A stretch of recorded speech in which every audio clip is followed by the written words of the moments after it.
Tree Talking Time is brought to you by Conkey's Outdoors. Get all your hound hunting needs at conkeys.com. Welcome to Tree Talking Time, where we talk all things tree dogs, from the smallest feists to the largest hounds, treating squirrels to bears and everything in between. And from time to time, we might even run a little fast game.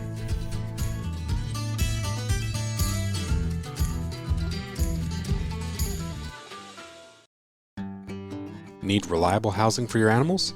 Animal Housing Solutions in Mayo, Florida builds custom coops, kennels, and shelters that are strong, durable, and designed with your animal's comfort in mind. Whether you need a large-scale kennel or a small custom chicken coop, they've got you covered. Quality craftsmanship, great service, and solutions built to last. That's the Animal Housing Solution promise. Check them out at Animal Housing Solutions on Facebook.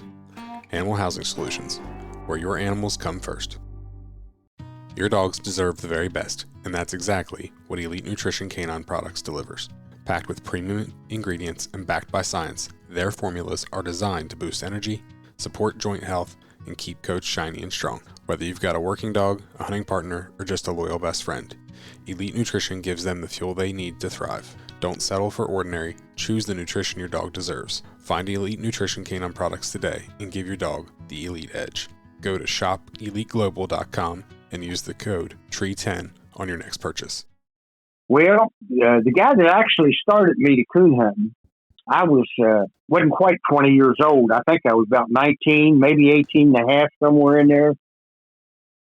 And he started me coon hunting. He asked me to go coon hunting with him, and I started hunting with him, and that's how I got started hunting. Before that, I only hunted beagle dogs, rabbit dogs. Mm-hmm. And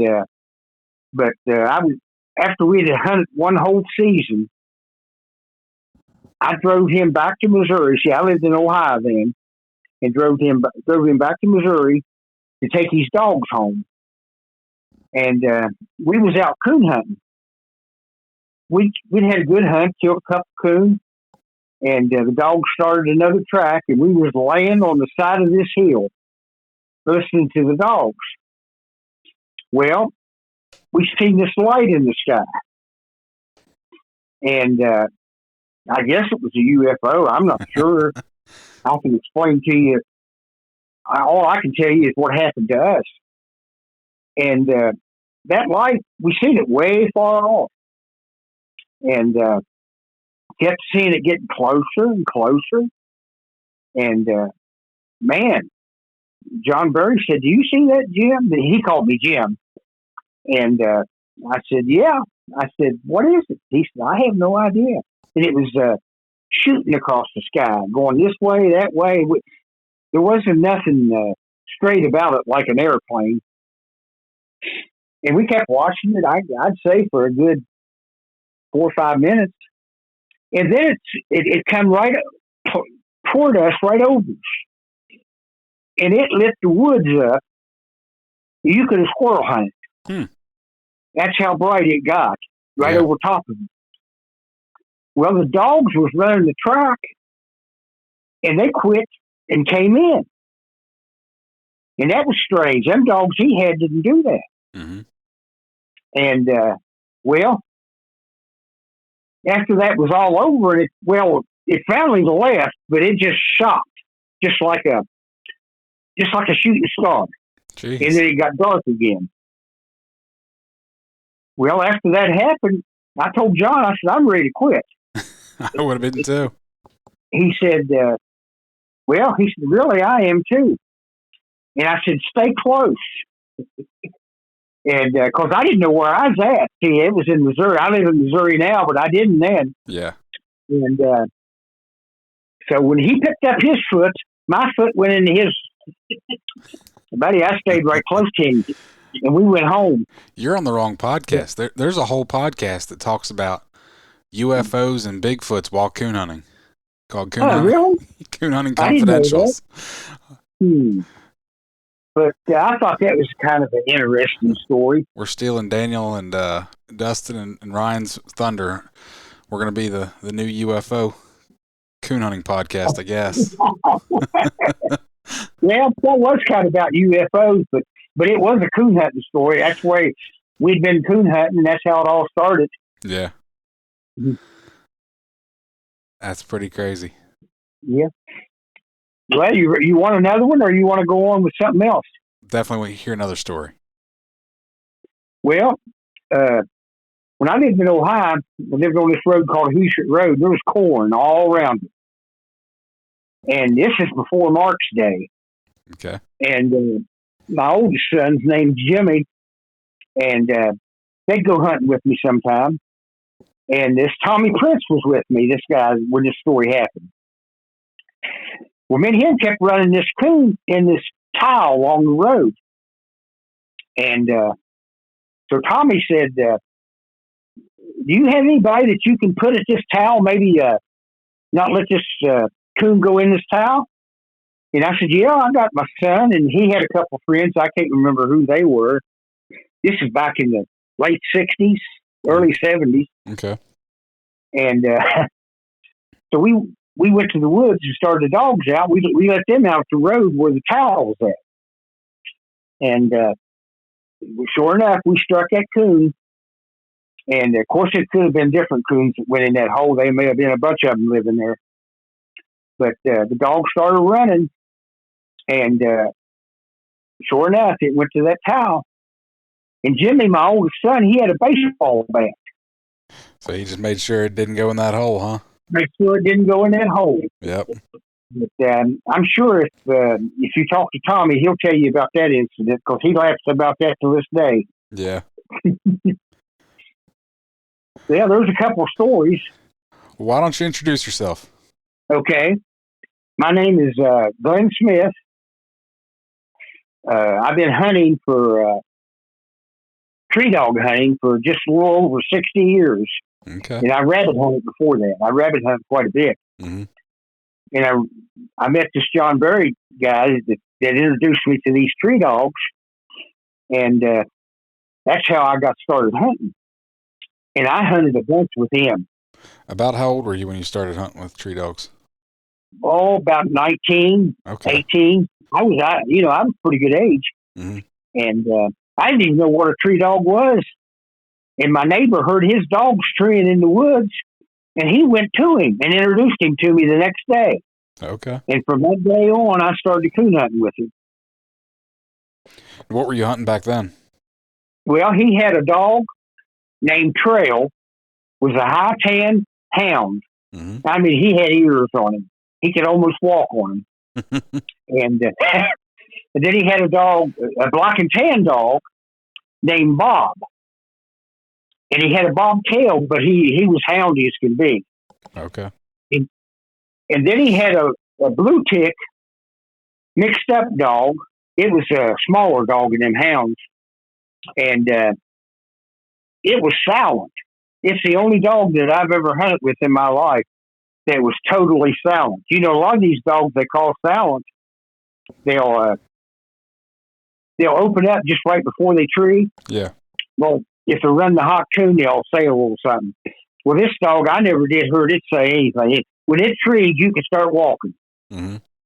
It had the coon. And those were real good dogs. That's the reason I got so interested in hunting. And I hunted with him. Oh, God, I'd hate to think how. Actually, before I got into the leopards.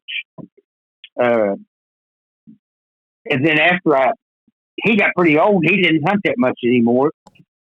And then after that, I got my first leopard dog off of Don Sorrows. Okay. It was called Big John. Mm-hmm.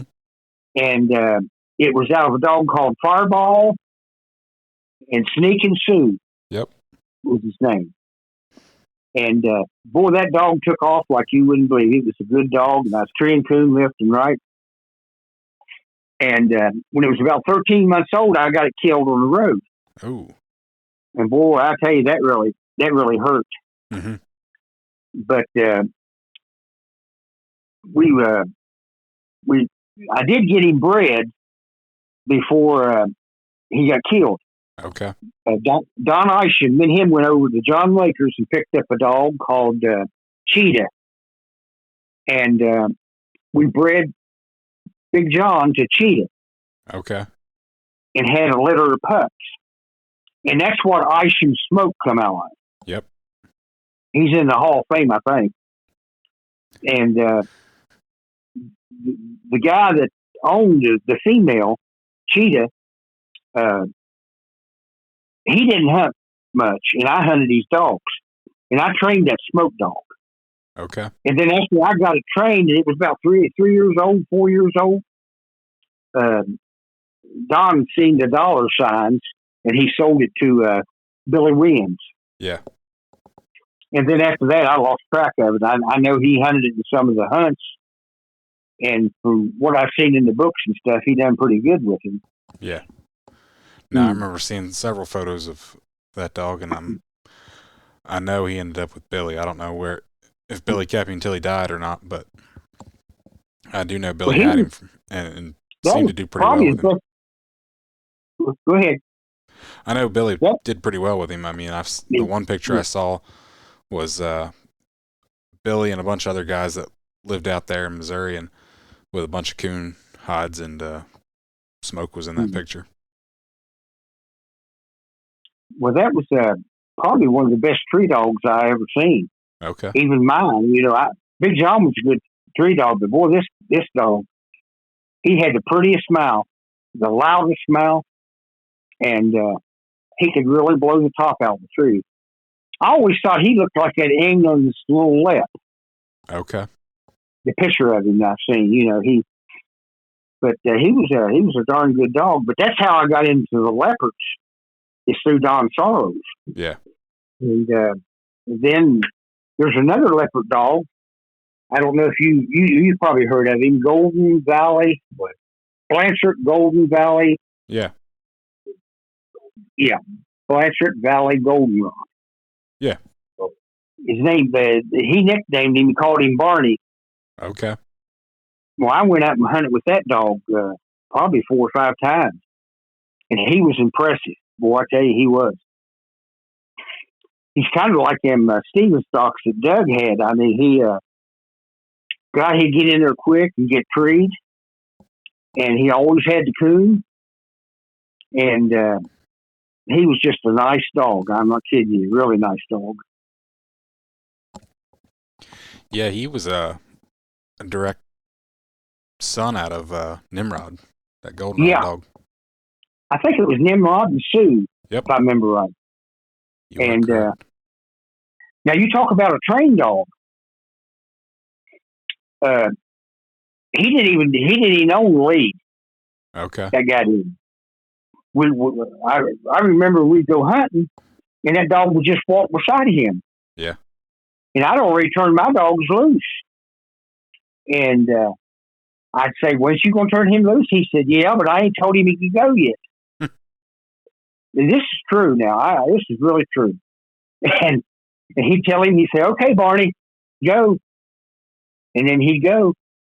If I remember that first night I hunted with him, he treated 3 coon before we got to our dogs. Our dogs got in there a little deep that time. Mm-hmm.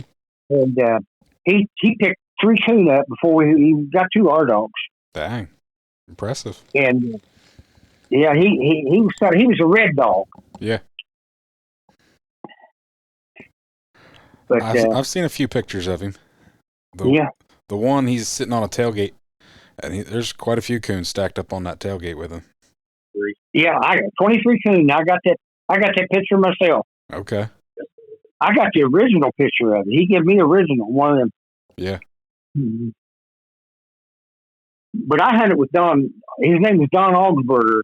And I hunted with him, several times. Okay. But he lives about 70 or 80 miles from me. Yeah. So that shows you how much I like that dog. I went up there 4 or 5 times and hunted with him. Mm-hmm. That's a bit of a hike. I had one of the other leopard dogs I had was called Luke. Okay. And he was an awful nice dog. He was a solid tree dog, and when he hit the track, buddy, I tell you, he never quit till he had it treed. I mean, he didn't straggle the track. He moved it good. What was he out of? Do you know? He was out of a dog called Sweet Magnolia Blossom, which is a dog that I raised, and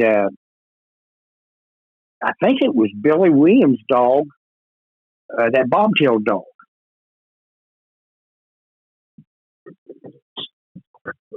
I'm pretty sure that's what it was. Okay. I know I've seen pictures of Luke. Well, I've got one picture. You have Luke and you have Wart. Yeah. Well, Wart was hotter nosed than Luke. Okay. And Luke could hit a cold. He could take the tracks as they come. Mm-hmm. Of course, sometimes with Ward, I couldn't tell. She didn't open on some of them colder tracks, but she was always in there. But seemed like Luke would move the track when it was colder better. But once it got warmed up, Ward would take over. Mm-hmm. I mean, she'd just take over and just boom through there, and then she'd either catch it on the ground or put it up a small tree or a telephone post or something like that. So Williams Buck is what Mark says. Okay. Yeah. Yep. I know. Now, don't hold me to these pedigrees because I'm not positive. God, I'm thinking back in the 70s. I'm familiar with Williams Buck. Yeah. Well, Doug's a little better on them pedigrees than I am. Now, Mark's actually better on Doug's pedigrees than he is the Leopards. Okay. Because he was older then, when I hunted with Doug. And that's Doug DeRossett, who's been on the podcast a couple times. Yeah.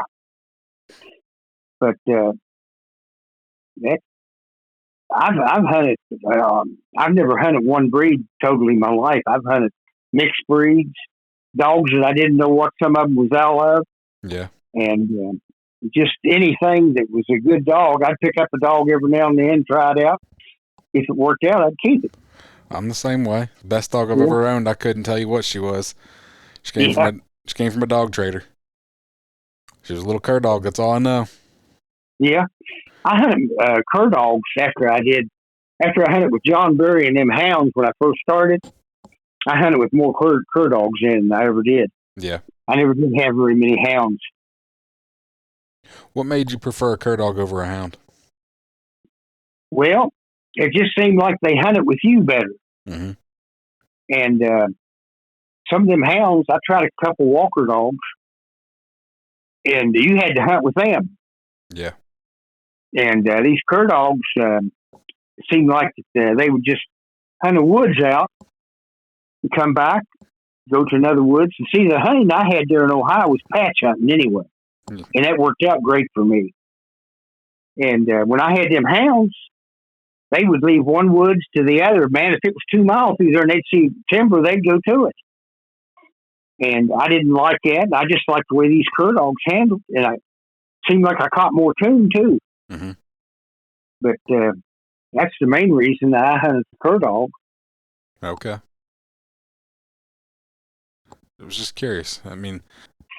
Actually, after I moved to Missouri from Ohio, I had several Doug's dogs then, and he'd come down here and hunt with me once a year. And then I'd go up there once a year to see my daughter, and I'd drive up to his house and hunt with him. But when I got down here in Missouri, I had some good Stevens dogs. But I got this dog named Smith Bud.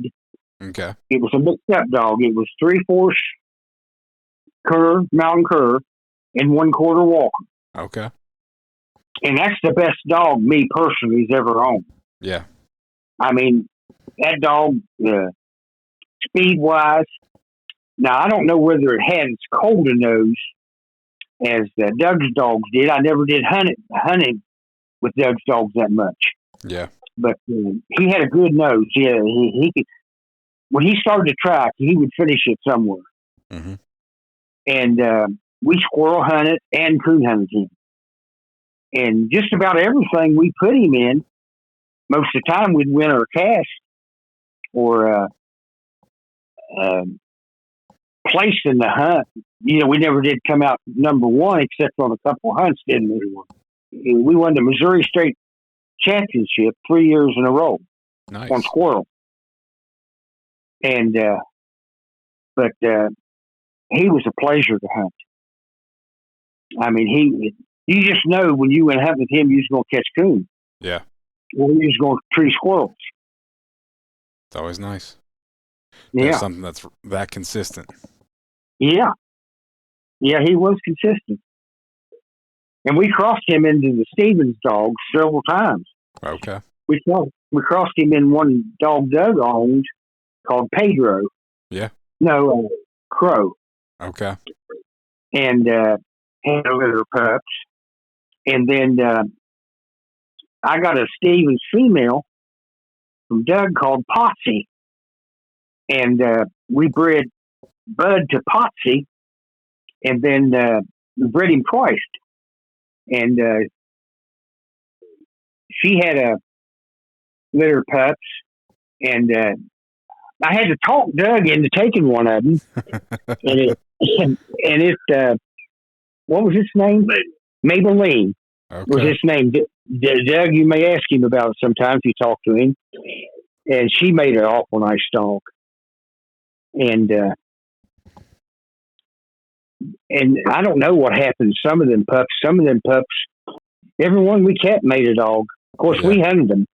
And then we crossed another dog into them Stevens. It's called Nancy 3. It belonged to Doug. I've heard of Nancy and I've heard of Little Nancy. I've never heard of Nancy 3. The Nancy 3 dog, it's Mark. She was off of a dog called Rebel that my dad trained. A guy named Leroy Perry owned him. Okay. And he went directly back to midnight. Okay. And he, at 9 months old, he was running a tree and coon. He was really taking tracks and smoking them. And Leroy wound up taking him back to Ohio and doing some breeding. But the Nancy 3 dog was directly off of him. Gotcha. She was a nice dog. So off of that male dog and Little Nancy then? When I don't know the mother to that Nancy 3 dog. I just know she was off of okay. Leroy called him Johnny Reb, but he was directly off of midnight. Gotcha. And he was a barn burner. I mean, he could take a track and smoke it at 8, 9 months old. Yeah. And we wound up with that Nancy 3 dog, and we raised 2 litters of pups off of her. And we had a dog called Roscoe that was real nice. We had a dog called Sally that I trained, and she wound up making a super nice dog. Track dogs and good tree dogs. Yeah. Then they hunted with you. Okay. Sally was a walking colored dog. She was off colored. Mm-hmm. So, since these dogs were crossed up, were you registering them or just tree and cur? Yeah. Okay, gotcha. I wasn't sure time frame wise if tree and cur was. Well, to get them Stevens dogs registered, pretty hard to do that with an off colored dog. Yeah. I think that's where they're making their mistake, personally. But yeah, I know. Doug's got a pretty nice little off-colored Stevens dog right now. I like her. I hunted with her one night. That Jenny female he's got. Yeah. Actually, another time when Mark was really young, Perry come over to get one of his dogs registered. I think it was a dog named Bell. Okay. And get it permanently registered. See, back then you had to get them permanently registered. Yep. It was a performance thing, so you had to get. Yeah. Had people watch them actually go hunt and tree and attest to that, right? Yeah. And Perry brought that dog over and treated Coon. We registered that night. Okay. But that's another thing I remember. Yeah, I was a representative to do that. Okay. Back then. I know it started out with like you had to have, like you're saying, representatives, and then it went to you had to have 3 different people sign like an affidavit or something attesting that the dog could tree their own coon, and then they would do it. Yeah. Conkeys Outdoors is proud to be a sponsor of Tree Talking Time.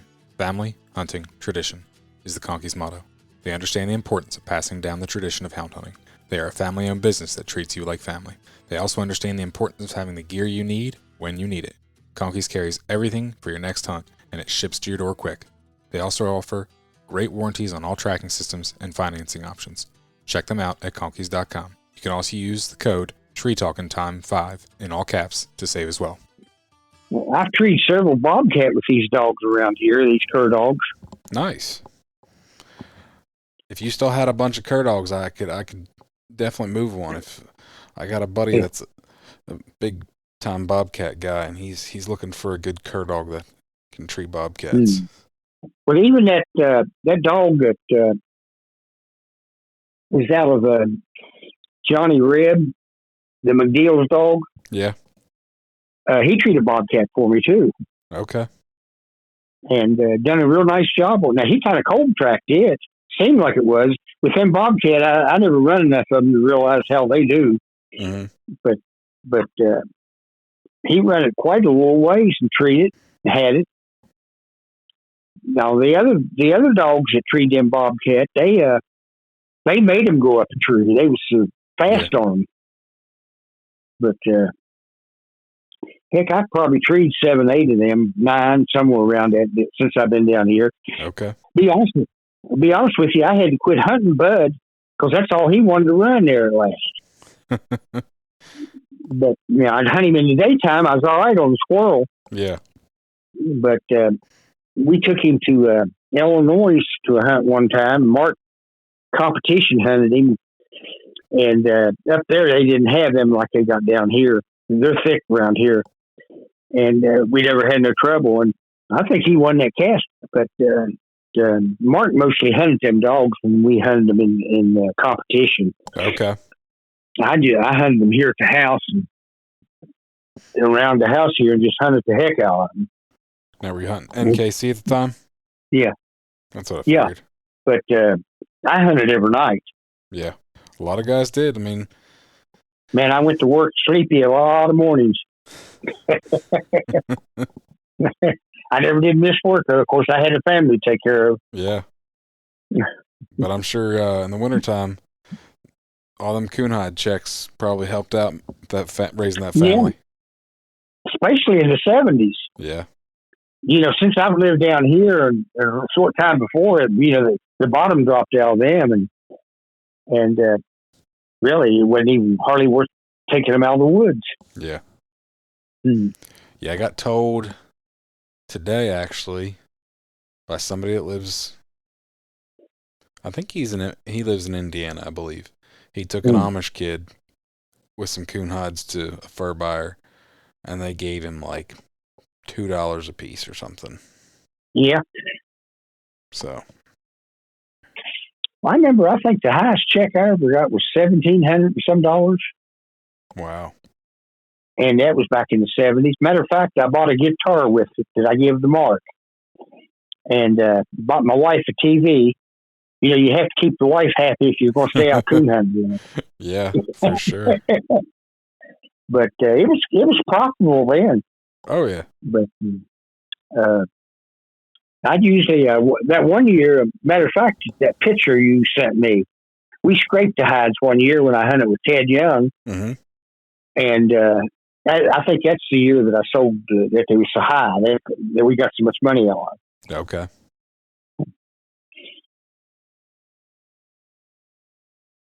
But that was nice to get them checks like that. Oh, I'm sure. Yeah. You just mentioned that picture with Ted Young. Did you hunt with him a lot? Yeah, about 3 seasons. Okay. I hunted with him regular, and he had a heart attack. And he couldn't hunt for a couple seasons. And then I hunted with him another season after that. And his wife got tired of it. And he just gave it up and quit because she bitched at him all the time about it. Gotcha. And but he was a good hunter. Matter of fact, after he had that heart attack, the doctor released him to walk some, and he'd go hit one place, and he had this thing on his leg that kept the mileage, told you how many miles you walked. Yeah. And what he was doing was building him up, to where he could get his heart back in good shape. Yeah. And we done that for quite a while. we go hit one place and this and that. And then the next year, I think it's the last year I hunted with him, we hunted a lot. We hunted all night even. Okay. And he had that thing on his leg. And after the hunt was over, he checked it. He said, Jim, you ain't going to believe this. Said, we walked 23 miles. Jeez. And I said, that thing's got to be wrong. Of course, you go hunting, you hunt, and you come back, go another place and hunt, another place. And we hunted all night. Now, he said that's what it was. Now, I don't know how accurate that thing was, but that's what he told me. Yeah. That's putting some miles on, that's for sure. Yeah. But that bow dog he had, that was an awful nice dog. That was a pup out of Smoke. Smoke and Sue. Yep. Ramblin' Sue. Yeah, that was a nice dog. That's the main dog he had. Yeah. I give him that dog as a pup. Okay. I got it off of Don Isham, and I give it to him. I had too many dogs. But I'll tell you one thing. I would hate to think, if I walked 23 miles that night, that how many miles I've walked in the last 60 years. Oh, yeah. If I'd have had a Garmin back then, I would have had a lot less miles on me. Yeah. Yeah. That's for sure. Back then, when I first started hunting, they didn't even have them, those tracking systems that had the antennas on them. Yep, the old beep beeps. Yeah, beep beep. They didn't even have them then when I first started hunting. Mm-hmm. Yeah, I remember. I know one thing. I sure got a lot of miles on these old legs. I can imagine. As hard as you guys hunted back then, there's a lot of guys I've talked to, like you and Doug and many others. And, another guy that I had on the podcast years ago told me he quit jobs to be able to go coon hunt. And yeah, he was like, I remember I worked in the factory back then quite a bit, and I'd take the first layoff if they let. A lot of times they go by seniority in this. Mm-hmm. A lot of times they go right to me and then lay me off. Boy, that would really aggravate me. But if I could get the layoff, I'd take it. Yeah. But that only happened a couple times. Okay. But most of the time I had to go to work the next day. But on the weekends, I hunted all night. Me and Doug's hunted all night. I don't know how many times. Yeah. Something I've actually never done. I've hunted until late, but I've just never actually hunted all night. Well, I've seen the sun come up. Now, I'm not kidding you. The time we was getting the dogs loaded, and maybe the sun wasn't coming up, but it was light.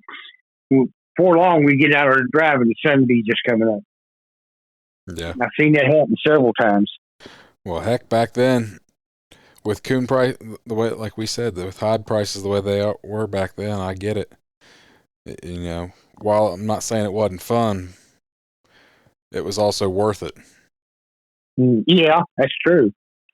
But, God, I enjoyed it so much. Yeah. I'd still be hunting right now if I could. Mm-hmm. How old are you? I'll be 83 March the 20th. Okay. And I can't.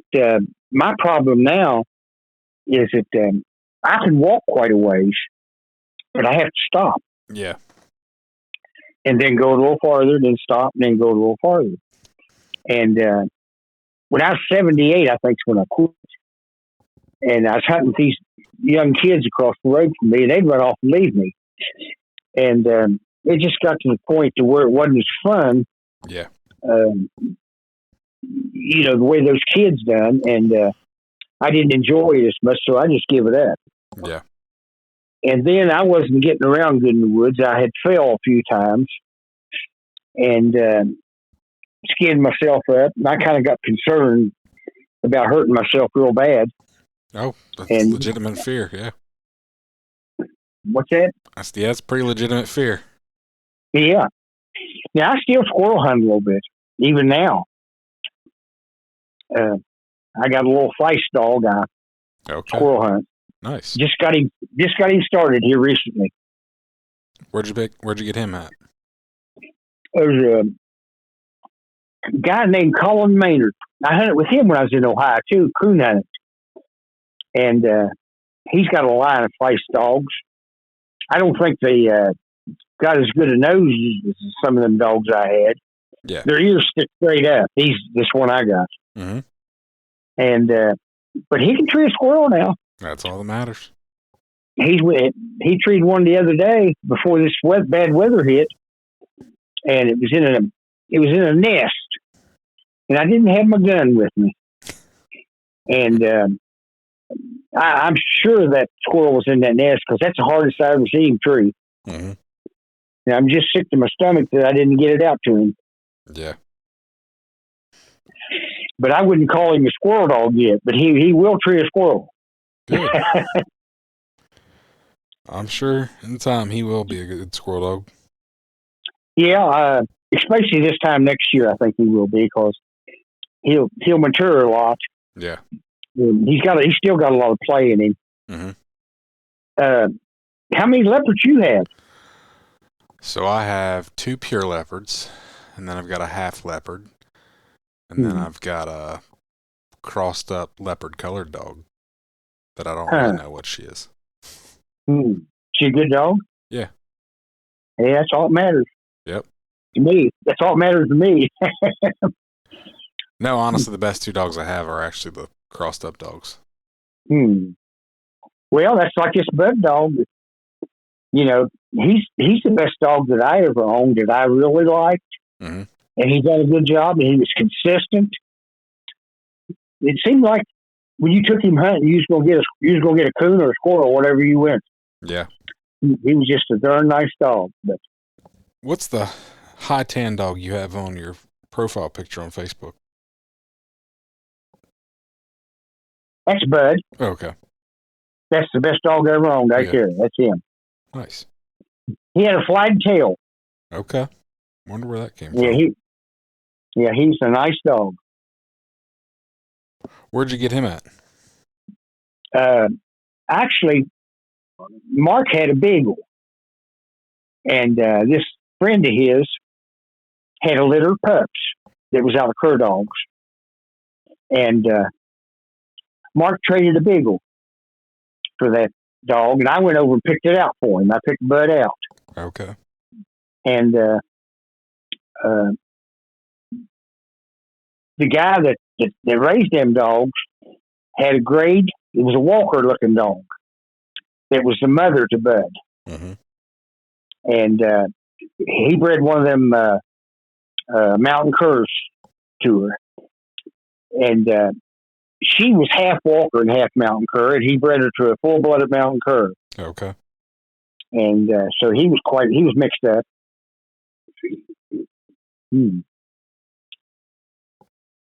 But Mark, I never did hunt with the mother. Mark did, and he said that she was a coon dog. Nice. So she was good. Good deal. You got any more good stories? Got any more stories? How me think? Well, I got another one that I tell you about. Me and Tommy Prince. We was coon hunting one night, and these dogs treed on this silo. There was a tree beside this silo. It was concrete. It was one of them real old type things. Mm-hmm. And we treed on that, and there was some steps that we could get up to see down in there what was in there. But we looked down in there, and I don't know how many coons was in there, but there was, oh God, at least 5. I'd say there was more than that.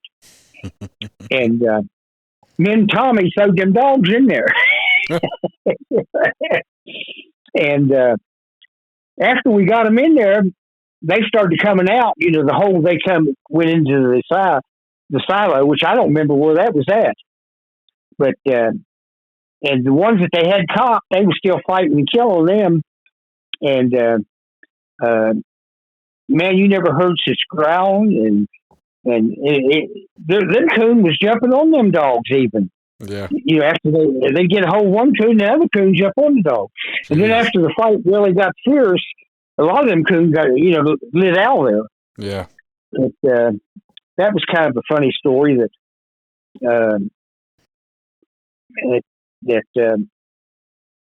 Tommy, he'd tell you that. Yeah. And I can tell you another quick one. I was hunting with a guy named Junior Berry, which is the nephew to John Berry, the guy that started me coon hunting. Okay. And we was out coon hunting, and the dog struck down this creek, and man, we heard the awful growling, the best you ever see in your life. And we got down there, they had a badger. And them dogs couldn't handle it. I would imagine not. And it was in the summertime. Well, I drove home and got my gun, come back, we shot it and killed it. And it eat them dogs up so bad that we had to take them to the vet.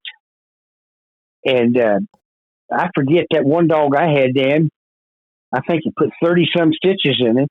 Jeez. And then Junior's dog was worse than mine. And he didn't know how to hold it. He'd go and grab. Yeah. This dog I had, he would bite it and grab it and let loose and let loose. And that dog really done him. Matter of fact, the vet thought he wouldn't make it. Mm-hmm. But he did.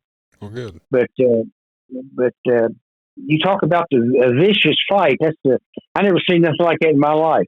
Yeah. And that badger looked like it was on roller skates. Its feet. Mm-hmm. It would just zip across the ground. I never seen nothing like it. It was just like it had rollers underneath it. I've never seen a badger in real life, so I wouldn't know how one moves at all. Well, I didn't even know they was in Ohio. Yeah, but we caught that one. Matter of fact, a friend of mine still got it on the seat of. We skinned it out, and he wanted it. He put it on the seat of his. He had dogs that sled dogs that he pulled a sled with. Yeah. He put it on that sled. Okay. That's funny. But I'll tell you one thing. I don't think there's a dog alive that could whoop one of them. I don't believe there is. Heck, I didn't know what it was. I had to go home and I had a hunting book. I looked it up in that hunting book. Junior told me it was a badger, and then sure enough, it was. Yeah. What year was that? Oh, that was that had to be in 74, 75, somewhere around in there. Okay. So quite a while ago. Yeah, quite a while ago. Yeah. I got pictures of it somewhere. Well, if you find one, you'll have to send it to me. Okay, I will. So, I'll hunt that up. I know I got one. Yeah. Mark remembers seeing it, but I'll send it to you. We would if I hadn't went home and got that gun, it's hard to tell what they'd done to them dogs. oh, yeah. Yeah. Well, you got anything else, or you want to wrap it up? Well, I can't think of anything else. It's been kind of hard for me remembering some of this. Hey, this has been enjoyable. I'm really happy you came on, Glenn. Yeah. You can find me on Facebook and Instagram at Tree Talking Media. And until next time, keep them talking in the timber.